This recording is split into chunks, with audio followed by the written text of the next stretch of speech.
Hi guys, അസ്സലാമു അലൈക്കും. അപ്പോൾ ഇന്നത്തെ വീഡിയോ എന്ന് വെച്ചാൽ ഒരു ഈത്തപ്പഴ അച്ചാർ റെസിപ്പിയാണ്. അപ്പോൾ ഞാൻ ഇൻഗ്രീഡിയൻസ് ഡിസ്ക്രിപ്ഷൻ ബോക്സിൽ കൊടുത്തേക്കാം, അതൊന്ന് ചെക്കൗട്ട് ചെയ്യാൻ മറക്കല്ല. പിന്നെ ആദ്യമായിട്ടാണ് യൂട്യൂബ് ചാനൽ കാണുമെങ്കിൽ സബ്സ്ക്രൈബ് ചെയ്ത് സപ്പോർട്ട് ചെയ്യാം.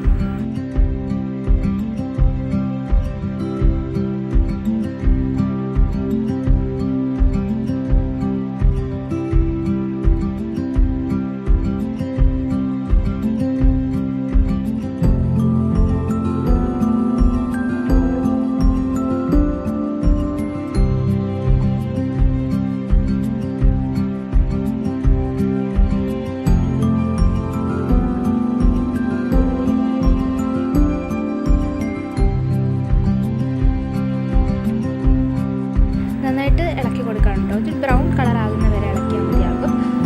പിന്നെ ആദ്യമായിട്ടാണ് യൂട്യൂബ് ചാനൽ കാണുന്നതെങ്കിൽ ചാനൽ മറക്കാതെ സബ്സ്ക്രൈബ് ചെയ്ത് സപ്പോർട്ട് ചെയ്യുക. ഇപ്പോൾ നമ്മൾ ബ്രൗൺ കളർ ആയിട്ടുണ്ട്. ഇനി അതിലേക്ക് മഞ്ഞൾപ്പൊടിയും മുളക് പൊടിയും ചേർത്ത് കൊടുക്കാം. അത് ജസ്റ്റ് നന്നായിട്ടൊന്ന് ഇളക്കി കൊടുക്കുക കേട്ടോ. അതിനുശേഷം അതിലേക്ക് നമ്മൾ നേരത്തെ കുരുവൊക്കെ കളഞ്ഞ് മാറ്റി വെച്ച് ഈത്തപ്പഴം ചേർത്ത് കൊടുക്കാം. എന്നിട്ട് അതൊന്ന് നന്നായിട്ട് ഇളക്കി കൊടുക്കാം. അതിനുശേഷം അതിലേക്ക് പുളിയാണ് ചേർത്ത് കൊടുക്കേണ്ടത്.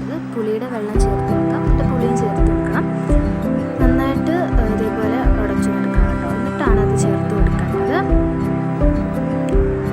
അതിനുശേഷം അതൊന്ന് മിക്സ് ആക്കി കൊടുക്കണം. എന്നിട്ട് ഇളക്കി കൊടുക്കാൻ പോകുമ്പോൾ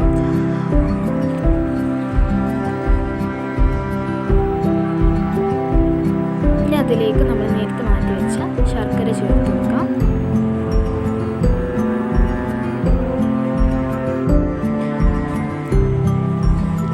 എന്നിട്ട് അതിലേക്ക് നമുക്ക് കുറച്ച് ഉപ്പ് ചേർത്ത് കൊടുക്കണം. എന്നിട്ട് അത് നന്നായിട്ടൊന്ന് ഇളക്കി കൊടുക്കാം കേട്ടോ. തിളച്ച് നന്നായിട്ട് വരുന്നുണ്ട്. നന്നായിട്ടൊന്ന് ഇളക്കി കൊടുക്കാം. നന്നായിട്ട് തിളച്ചിട്ടുണ്ട് കേട്ടോ.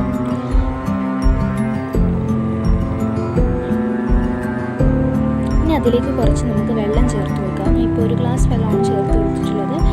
കൂടിപ്പോയ സംശയമുണ്ട്. കൂടിപ്പോയിട്ടില്ല. നന്നായിട്ട് നമ്മൾ വെള്ളം ഒഴിച്ചിട്ട് നന്നായിട്ട് ജസ്റ്റ് ഒന്ന് തിളയ്ക്കാൻ വേണ്ടിയിട്ട് വെക്കണം കേട്ടോ. നന്നായിട്ട് തിളച്ച് വരുന്നുണ്ട്. ഇനി അതിലേക്ക് കുറച്ച് ഉലുവപ്പൊടിയും കൂടെ ചേർത്ത് കൊടുക്കണം കേട്ടോ നമ്മൾ.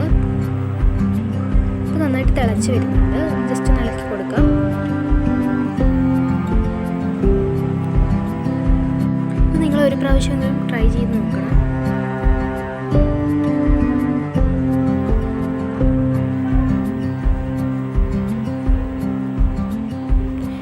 ശേഷം നമ്മൾ ജസ്റ്റ് ഒന്ന് കുറച്ചിടണം കേട്ടോ.